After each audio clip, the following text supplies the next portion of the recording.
Let's bring you this conversation now. The Eswatini government refutes claims that the kingdom is at risk of becoming a haven for alleged hot money. Now, a leaked report, which is now being reported on by the International Consortium of Investigative Journalists on alleged illicit funds, which implicate high-profile individuals, including government officials in that country. The Eswatini government spokesperson is Alpheous Nxumalo, who joins us now for a reaction to this particular story. Mr. Nxumalo, good evening to you and thank you for your time. You want to respond to what is being written about the Eswatini government. Let's start with this. Are you aware of any leaked confidential state documents that are now being reported on by investigative journalists? I would like to put the question back to you. Are you aware of any leaked document from Eswatini or document that was stolen from Eswatini, which is now being reportedly being publicized by the so-called international reputable journalist, Mr. Mngambi? Well, I don't want you to respond to that. So you're not... I don't want you to respond to that.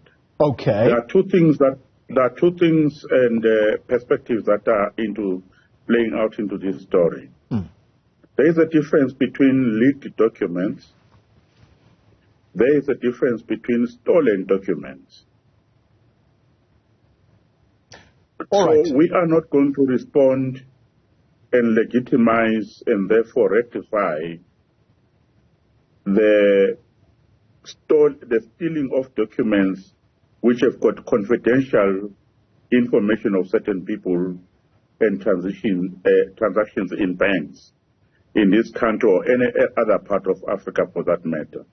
All right. What we are aware of, we are aware of an international syndicate and cartel that is being sponsored by neo-colonialism business people who still have interest in manipulating, in exploiting and in exporting mineral resources in Africa for their own benefit in overseas countries, especially Western countries and in Europe. This has happened in the Republic of the DRC. It has happened in the Republic of Zimbabwe. It has also recently happened in Ethiopia, where these so-called leaks landed in the hands of these cartels and reported it as if there is something critically to hide about the bank transactions that are happening by individuals, which are supposed to be protected, by the way, by the banking systems within the international framework. All right, Mr. Nxumalo, can I stop you there just for clarity-seeking purposes? You earlier made a distinction between leaked documents and stolen documents. So, between the two, are you saying that Swaziland is aware of stolen documents that are classified by your government, which documents now are used to report on your country? We are aware because you published them yesterday in your newsroom, isn't it? So Swaziland is missing documents. Okay. Yes, we're aware. So that means then that these journalists are reporting on documents that are authentic. I think that we have to get clear.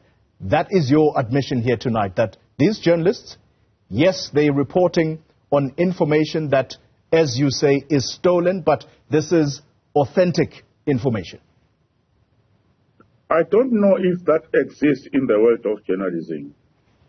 Stolen, authentic information. Mr. Mngambi, is that what you are saying? Mr. Nxumalo, we are not going to get into semantics. All you are doing tonight, Mr. Mngambi, you have just verified that Swaziland is missing confidential documents. And I'm saying to you, what you are then subsequently confirming is that these journalists are using these documents to report on what they say is Eswatini possibly becoming a haven for hot money. You keep escalating. You keep escalating your narrative. I didn't say what you are putting in my mouth. What I say is what I repeat right now for your benefit again and to your viewers. I only heard and viewed through your channel yesterday that there are documents that are either, which now you are calling either linked or stolen.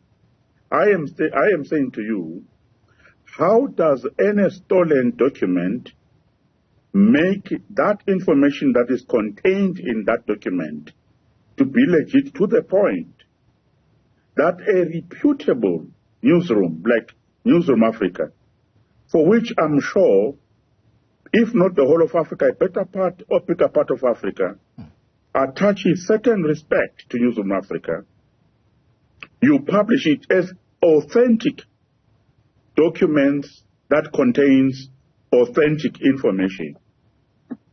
Now you are turning the whole narrative, because that's exactly the purpose of those stolen documents, Mr. Mngambi. The purpose of those stolen documents has got nothing to do with the contents therein, but has got everything to do with the narrative that those who stole the documents seek to drive. All right. You should be telling me, Mr. Mngambi, how does stolen documents or leaked documents constitute legitimate information or content therein? Well, you did say earlier that indeed Swaziland is missing confidential state documents, but I'm desperate to move. I am desperate to move the conversation forward. My brother, listen again. Don't put Newzroom channel into disrepute. You can't even say now, even before we have concluded this conversation, that I said what you are now putting in my mouth. I did not say Eswatini is missing any documents. We are not missing any documents, in any case. All right. How can documents that are How can documents that are either leaked or stolen miss? You can only have a duplicate or a copy of the same. Please be reasonable. All right. Let's move the conversation forward. We are being watched by the whole world, Mr. Mngambi. And this is why, Mr. Nxumalo, you are here, because you are here to set the record straight and respond to some of what is alleged. Is King Mswati's government... But as I do so, and you are putting the questions on me, you must be very careful of the brand that you have made that particular channel to be in Africa, not only in South Africa. Especially you are a leading journalist in that channel. Don't become a conduit for negative, unfounded narratives. Put your questions to me as a journalist. I will respond according to you. And allow me to do that. All right. So allow me to do that then. Is King Mswati's government involved in any corrupt dealings with shady characters? In this country, we don't do in any shady and corrupt characters. We do open business. That is why the stolen documents you are referring to are actually exonerating the story of how clean our king deals with international business people. Because the stolen documents you are referring to are saying, once upon a time, a so-called farming bank attempted to open branch in Eswatini, but there were a lot of questions that were hanging around their business initiative. As a result, that farming business, which is being flouted by the so-called journalists which are reporting the story was never opened.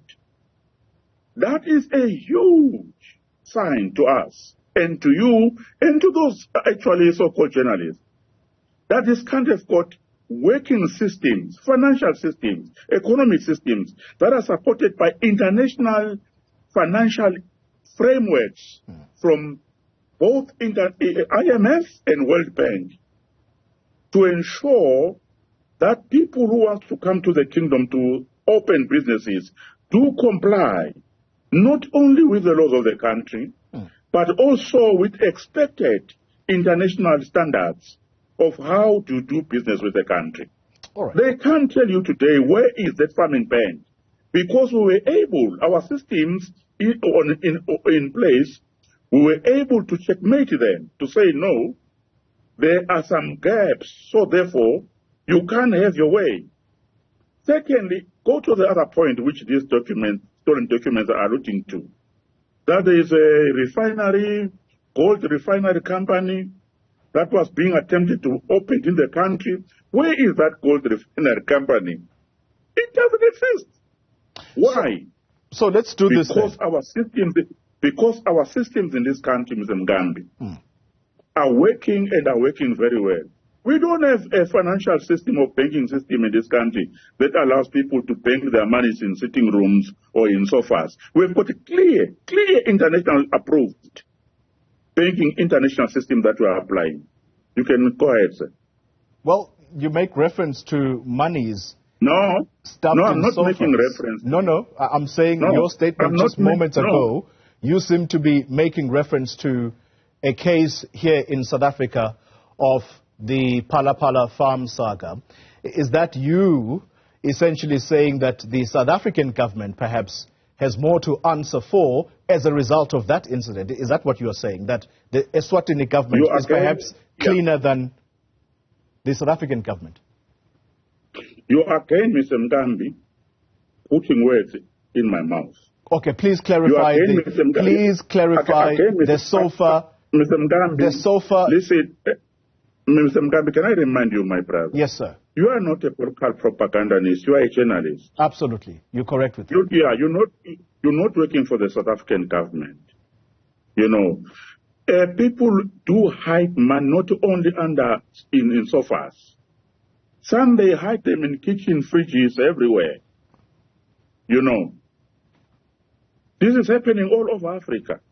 And I'm only saying to you, the kingdom of Eswatini, even probably for the reason that people can steal information and think they're using that information to antagonize us, without realizing that as they do so, they are actually proving how effective our financial systems are working in this country.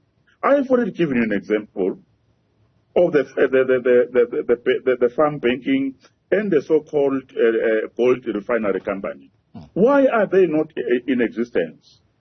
It's because we interrogated the business transactions and initiatives, and we came to one conclusion in this country, that no, we don't think these business people are complying with the laws of the country. All right. Or the international system of doing business. All right. Mr. So that is the point. The point is not about now the pala that you are bringing in, no.